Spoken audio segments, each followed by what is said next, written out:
अस्सलाम वालेकुम दोस्तों, जिस तरह तुसा वेख रहे वे अज मैं अखी दे विच सुरमा ज्यादा पाया होया है ते अन्ना ने यार तू विच बाई ते जेड़ा है आबिद भाई ने भी पाया होया सुरमा।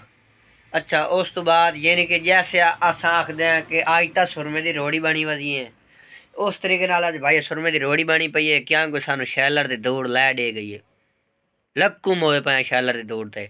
उस तो बाद अज आबिद भाई मैनू मिलन गए, पंप ते शैलर चलदा पिया है और उस तो बाद कोई 14 किले मक्की कड्डी है ते आबिद भाई ते झट दे विच पुरी गए ना दौड़ नाल बच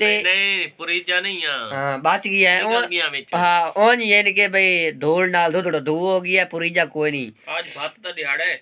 हाँ यार ये जी जनाब 11वीं वाले जेड़े 11वीं वाले नु मनदे हो, ये अज उवा सही 11वीं जेड़ा है आबिद भाई खा रही है। ये अल्लाह जाने खा रही है या खराब कर रही है, ये कोई पता नहीं लगता पिया सानू।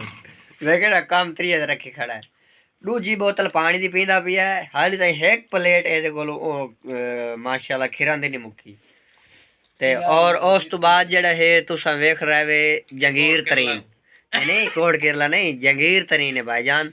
लड्डुआं दी भाई झाड़ घट देंदा है। और उस तो बाद वेदे पे वे तुसा 2 डब्बे इसे वेले कीते तलवे शुरू करू आई जे विच पैसे मुक गए। दे तू दे लड्डू खाई खड़ा है, दे तू दे लड्डू खा दी खड़ा है। और उस तो बाद आबिद भाई नु मैं आखा भाई पहले मैं तेन आखा है भी तू जुतियां वाला काम शुरू कर लै।